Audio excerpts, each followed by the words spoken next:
इंद्रियों में मन जैसे श्रेष्ठ समझे जाते हैं, वैसे ही पुराणों एवं वेदों का सर्वस्व इस व्रत को कहा गया है।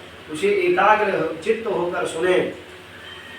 इसी व्रत के प्रभाव से ही तुमने मेरा अर्धासन प्राप्त किया है। तुम मेरी परम प्रिया हो, इसी कारण वह सारा व्रत मैं तुमसे सुनाता हूँ। भादव का महीना हो, शुक्ल पक्ष की तृतीया तिथि हो, हस्त नक्षत्र हो,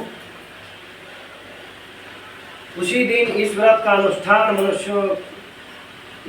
अनुष्ठान से मनुष्यों के सभी पाप भस्मीभूत हो जाते हैं। हे देवी सुनो, जिस महान व्रत के लिए तुमने हिमालय राज पर्वत को धारण किया था, वह सबका सार वृत्तांत मैं तुमसे कहता हूँ, आप श्रवण करें। श्री पार्वती जी बोली, हे भगवान, वह सर्वोत्तम व्रत मैंने किस प्रकार किया था यह सब हे मुनीश्वर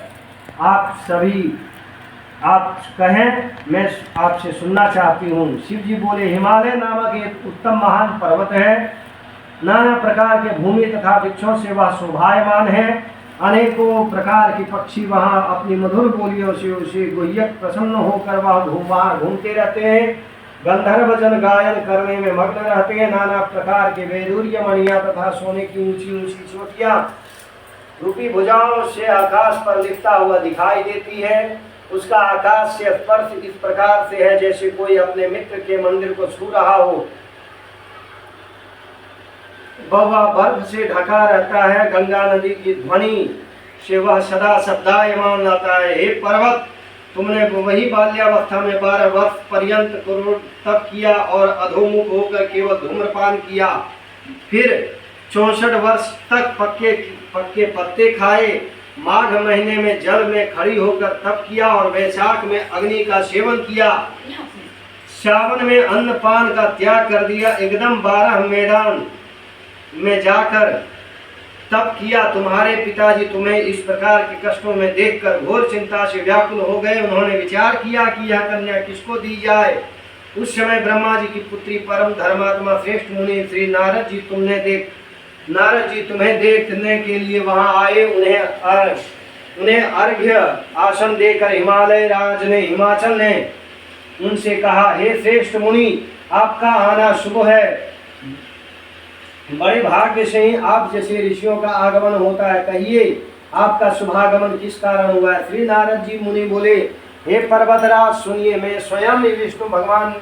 मुझे स्वयं विष्णु भगवान ने आपके पास भेजा है। आपकी यह कन्या रत्न है। किसी योग्य व्यक्ति को समर्पण करना ही उत्तम है। संसार में ब्रह्मा, इंद्र, शंकर इत्यादि देवताओं में वासुदेव श्रेष्ठ माने जाते हैं। उन्हें ही अपनी कन्या देने का उत्तम मेरी यह तो सम्मति है। हिमालय बोले, देवाधिदेव वासुदेव यदि स्वयं ही जब कन्या के लिए प्रार्थना कर रहे हैं और आपके आगमन का यही प्रयोजन है, तो अपनी कन्या में उन्हें ही दूंगा। यह सुनकर नारद जी वहां से अंतर्ध्यान होकर शंख चक्र गदा पद्मधारी श्री विष्णु भगवान जी के पास पहुंच गए। नारद जी बोले, हे देव, आपका विवाह निश्चित कर दिया है। इतना कहकर देवंद श्री नारद तो चले आए और इधर हिमाचल राज ने अपनी पुत्री गौरी से प्रसन्न होकर कहा, हे पुत्री, तुम्हें गरुड़ ध्वज वासुदेव के का लिंग स्थापित किया। उस दिन भादो मास की तृतीया थी, साथ ही हस्त नक्षत्र था। मेरी अर्चना तुमने बड़े प्रेम से आरंभ की। बाजों तथा गीतों के साथ रात को जागरण भी किया। इस प्रकार तुम्हारा परम श्रेष्ठ व्रत हुआ। उसी व्रत के प्रभाव से मेरा आसन हिल गया। तब तत्काल ही मैं प्रकट हो गया जहाँ तुम सखियों के साथ थी। मैंने दर्शन देकर कहा कि हे वरानने, वर मांगो। तब तुम बोले, हे देवे महेश्वर, यदि आप प्रसन्न हो तो मेरी स्वामी बनिए। तब मैंने तथास्तु कहा। फिर मैं वहां से अंतर ध्यान होकर कैलाश पर पहुंचा। इधर जब प्रातः काल हुआ तो तुमने मेरे लिंग की मूर्ति को नदी में विसर्जन किया। अपने सखियों के साथ वन में प्राप्त कंदमूल फल आदि खाकर तुमने पारायण किया। हे सुंदरी, उसी स्थान पर सखियों के साथ तुम सो गई। हिमाचल राज तुम्हारे पिता भी उस घोर वन में आ पहुंचे। अपना खाना पीना त्याग कर वन में चारों ओर तुम्हें ढूंढने लगे। नदी के किनारे पर 2 कन्याओं को सोता हुआ देखकर उन्हें देख लिया और पहचान लिया। फिर तो तुम्हें उठाकर गोदी में लेकर तुमसे कहने लगे, हे पुत्री, सिंह व्याघ्र आदि पशुओं से पूर्ण इस घोर वन में क्यों आई। तब श्री पार्वती जी बोली, पिताजी सुनिए, अब मुझे आप मुझे विष्णु को देना चाहते थे। आपकी यह बात मुझे अच्छी नहीं लगी, इसीलिए मैं वन में चली आई। यदि आप मेरा विवाह शंकर के साथ करेंगे तो वहीं घर चलूंगी, नहीं तो मैं यहीं रहने का मैंने निश्चय कर लिया है। तब तुम्हारे पिता ने कहा, एवं मस्तु, मैं शंकर के साथ ही तुम्हारे विवाह करूंगा। उनके ऐसे कहने पर ही तब तुम घर में आई। तुम्हारे पिता तब विवाह विधि से तुमको मुझे समर्पित कर दिया। हे पार्वती जी, उसी व्रत के प्रभाव से जिससे तुम्हारा सौभाग्य की वृद्धि हो गई, अब तक किसी के सम्मुख मैंने इस व्रत का वर्णन नहीं किया। हे देवी, इस व्रत राज का नाम भी अब श्रवण करो, क्योंकि तुम अपनी सखियों के साथ इस व्रत के प्रभाव से हरी गई, इसी कारण इसका नाम हरितालिका हुआ। पार्वती जी बोली, हे प्रभु, आपने इसका नाम तो कहा, कृपा करके इसकी विधि भी बताइए। इसके करने से कौन सा फल मिलता है, कौन सा पुण्य लाभ होता है और किस प्रकार कौन इस व्रत को करे। ईश्वर बोले, हे देवी सुनो, यह व्रत सौभाग्यवर्धक है। जिसको सौभाग्य की इच्छा हो वह यत्न पूर्वक इस व्रत को करे।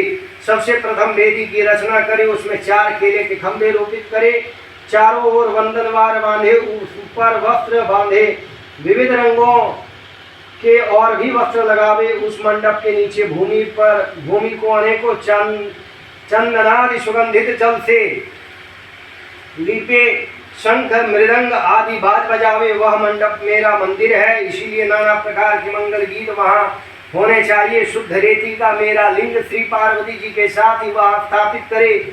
बहुत सारे पुष्प द्वारा गंध धूप आदि से मेरा पूजन करे।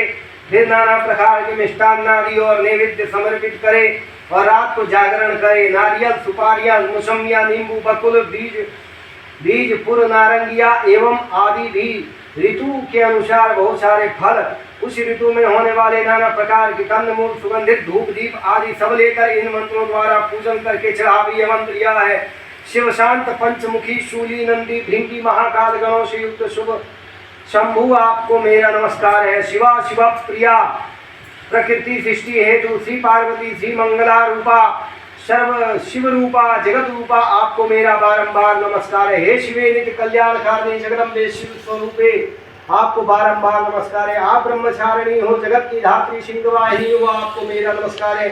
संसार के भय संताप से मेरी रक्षा के लिए रक्षा कीजिए। हे माहेश्वरी पार्वती जी, जिस कामना के लिए आपकी पूजा की है वही हमारी मनोकामना पूर्ण हो, राज सौभाग्य वन संपत्ति प्रदान करे। शंकर जी बोले, हे देवी, इन मंत्रों तथा प्रार्थनाओं द्वारा मेरे साथ तुम्हारी पूजा करे और विधि पूर्वक तथा श्रवण करे।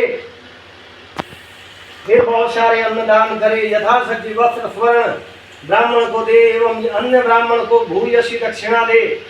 स्त्रियों को भूषण आदि प्रदान करे। हे देवी, जो स्त्री अपने पति के साथ भक्ति युक्त चित्त से सर्वश्रेष्ठ इस व्रत को सुनती है तथा करती है, उसके सभी पाप नष्ट होते हैं। 7 जन्मों तक उस राज्य की प्राप्ति हो, सौभाग्य की वृद्धि होती है। और जो नारी भादों के शुक्ल पक्ष की तृतीया के दिन व्रत नहीं धारण करती हो, आहार कर लेती है, वह 7 जन्म तक बंध्या रहती है एवं जन्म जन्म तक विधवा हो जाती है। दरिद्रता पाकर अनेक कष्ट उठाती है और उसे पुत्र शोक छोड़ता ही नहीं है। और जो उपवास नहीं करती वो घोर नरक में पड़ती है। अन्न का आहार कर लेने से सूकरी का जन्म मिलता है, फल खा लेने से बंदरी का जन्म मिलता है, जल पी लेने से जोंक हो जाती है, दूध पी लेने से सांपिन हो जाती है, मांसाहार करने से बाघिन हो जाती है, दही खा लेने से बिल्ली हो जाती है, मिठाई खा लेने से चींटी हो जाती है, सभी वस्तुएं खा लेने से मक्खी हो जाती है,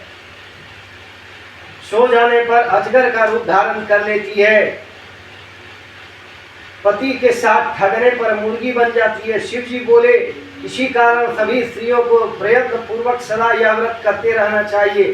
सोने, तांबे एवं बांस से बनी अथवा मिट्टी के पात्र में अन्न रखे, फिर फल, वस्त्र, दक्षिणा आदि यह सब श्रद्धा पूर्वक विद्वान श्रेष्ठ ब्राह्मण को दान करे। उनके अनंतर पारायण अर्थात भोजन करे।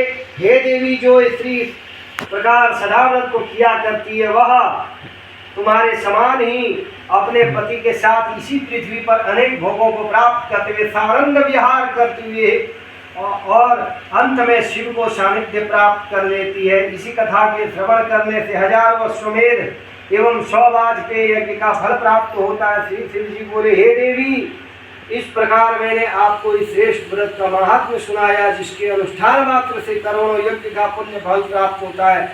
इति श्री भविष्योत्तर पुराणे हरगौरी सामवेद संवादे हरितालिका व्रत कथा समाप्तम।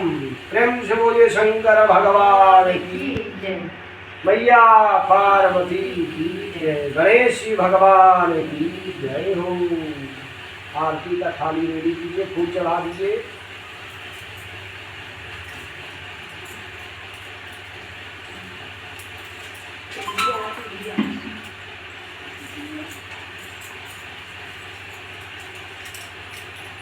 उसमें स्वस्ति बना, स्वस्ति बना हुआ है, ओम बना ओम पर ही चला दीजिए। ये बना देना, सस्ती नहीं बनेगा। बन गया तो हाँ? अब आरती के टाइम में बनाना।